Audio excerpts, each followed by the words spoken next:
Magandang araw po, welcome po sa aking channel of 9TV. Patalas sa 10. Meron po ba kayong mga properties na napapabayaan or non-performing assets? Plan yung ibenta, pero wala kayong oras pagbibenta nito. Kung ito'y pagkakatiwala nyo po sa amin, tawag lang po kayo sa aking numero. Usap po tayo. Gawan ko po ng video for free. Yes, libre po. Wala po kayong babayaran. Tutulungan po namin kayong mabenta ang inyong property. Kami na po bala sa marketing, sa boosting or paid ads. Even sa tripping, hindi na po kayo mapapagod sa pag-entertain ng mga buyers. Kami na po bala sa lahat. Tawag lang po kayo. Nandito po tayo ngayon sa Cavite kung saan meron po tayong bagong video presentation, isang commercial building. May lot area po ito na 200 square meters more or less.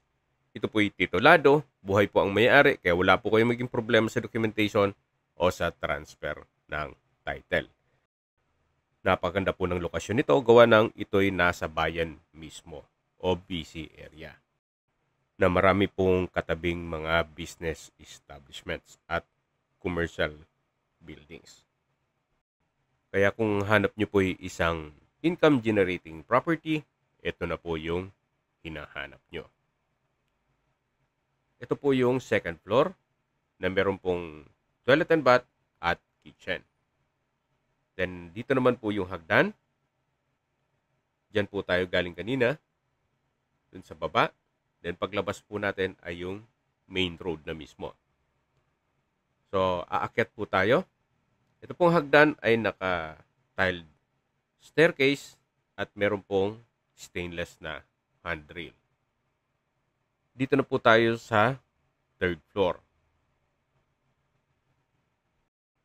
Meron po itong common toilet and bath na may bathroom window, naka-tile bathroom wall, at maayos naman ang toilet fixtures nito. Dati pong resto bar itong third floor, kaya meron pong booth ng DJ. At tungkol naman sa mga mixer at mga musical instrument na makikita nyo dito, hindi po kasama yan. Even itong tables and chairs. Ito po yung resto bar. Malaki po ang espasyo nito. Meron pong mga glass windows with security grill. Then, dun po sa taas, nag-serves as natural sunlight. Double high ceiling din po ito. So, na-maximize po nila owner yung espasyo. Nagamit po nila lahat. So, yan po, tunghayan nyo po itong dating resto bar na possible din nyo pong paupahan. O kung sakaling ma-acquire nyo ito, pwede nyo naman pong ituloy. Then, makinegotiate na lang kayo kay owner tungkol dito sa mga kagamitan.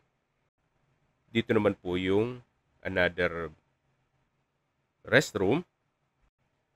Yan po, tunghayan nyo po itong balkonahe o terrace at yan po yung roof deck. Yan po yung sliding glass windows, may security grill. Then naka-tile flooring na rin po ito. At stainless po ang railing. Mula po dito sa resto bar, meron pong access door na papunta naman ito sa kabilang side ng building. Yung natatanaw natin ay stock room po yan. At ito naman po yung hagdan. So bababa po tayo. Naka-tiled staircase na rin po ito.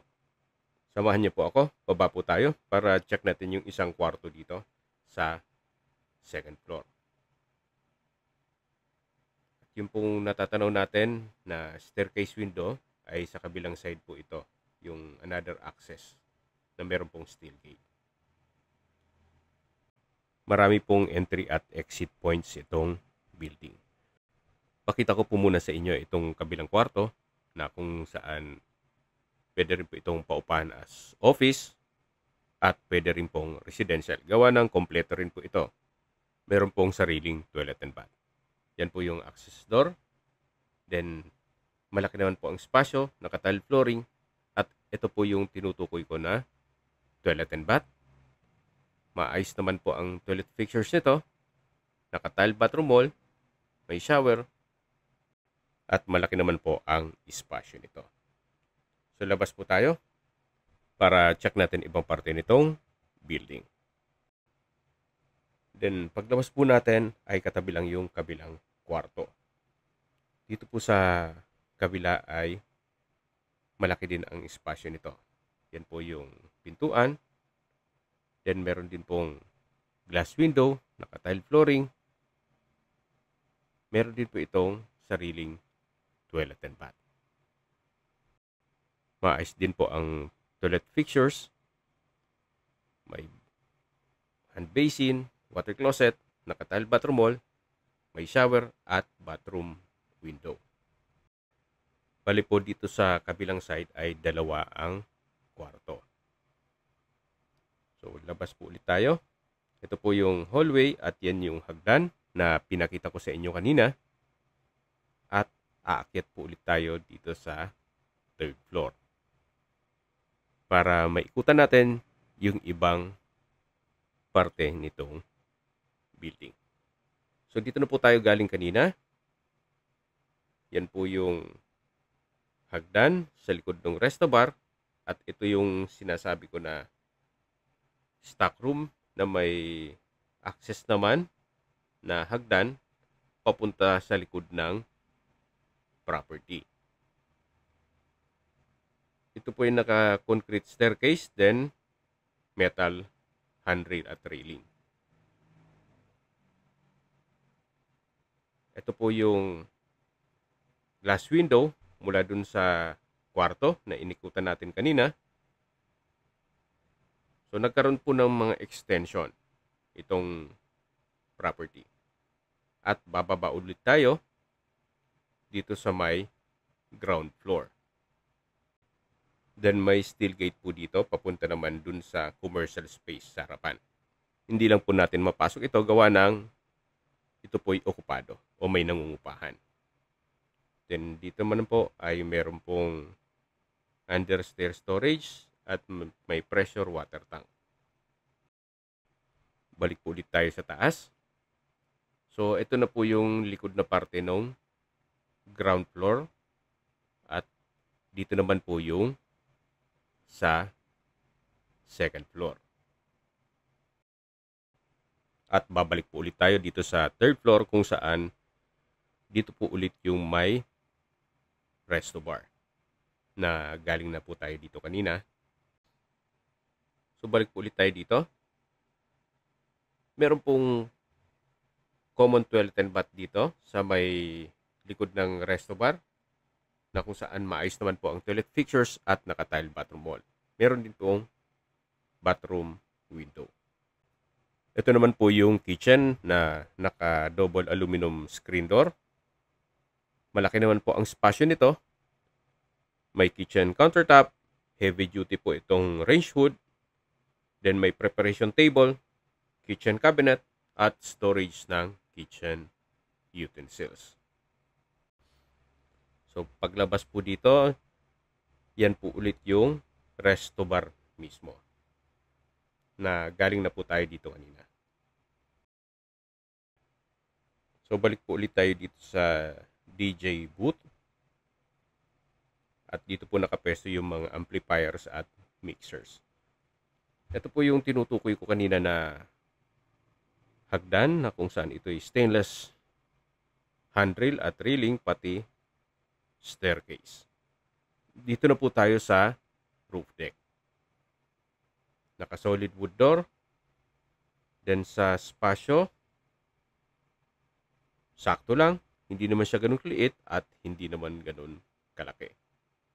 May glass windows. Meron din po itong toilet and bath at shower sa dulo. Meron din pong access door na papunta naman sa balkonahe o terrace. Na kung saan napakalaki po ng espasyo. Naka-tile flooring, covered din po ito. Meron pong water tank. At mula po dito, matatanaw nyo naman ang inyong mga magiging kapitbahay. 360 degrees po ang view dito. Gawa ng ito pong roof deck o penthouse ay meron pong setback. So dito po ay malapad pa naman. Then yung natatanaw natin na pulang flooring ay paikot na po ito hanggang doon sa dulo na meron pong generator. At dito po ay meron pong tubular railing. Lahat pong glass windows ay meron pong security grill. Hanggang dito sa kabilang side. So sa structure po, wala din po kayong ipapagawa dito. Gawa ng ito'y well-maintained. At dito naman po yung tinutukoy ko na generator. Alamang kasama po ito. Kasi medyo mahirapan na kayong ibababa pa yan kung sakaling tatanggalin pa ni owner. Pa ditong water tank. Habang pinagmamasdan niyo po ito, pag-usapan na natin ang distance, location at travel time. Mula po sa Sangley Point International Airport, ang distance is 1 kilometer at ang travel time is 3 minutes. Mula naman po sa Terona Highway, ang distance is 13 kilometers at ang travel time is 26 minutes. Mula naman po sa Cavite Economic Zone, ang distance is 11 kilometers at ang travel time is 25 minutes. Mula naman po sa Cavite State University, ang distance is 12 kilometers at ang travel time is 26 minutes. Kung manggagaling naman po sa Manila o sa airport, ang distance is 30 kilometers at ang travel time is 47 minutes. Okay, sa presyo na po tayo. Binibenta po ito ni owner sa halagang 60 million pesos. Kung may mga katanungan po kayo, tawag lang po kayo sa aking numero. At sa mga kababayan naman natin na sa ibang bansa, meron po akong Telegram. Sa mga iPhone user man may iMessage. Meron din pong Imo, Skype, Viber at WhatsApp. Same number lang po, 0917-316-3399. Sa mga nagtatanong naman po ng aming Facebook, meron po ang Facebook page na Nov9 TV at Facebook Reels Video. Meron din pong TikTok at Instagram. May ibang YouTube channel po kami na Nov9 TV channel at Nov9 TV Listings. Sana po naibigyan yung aming video presentation. Paki-like and subscribe na lang po sa aking channel para ma-update din po kayo sa aking future listings. Kung sakali po hanap nyo mas malaking sukat na lupa, meron din po kami ibang listings na pwede nyong pagpilian.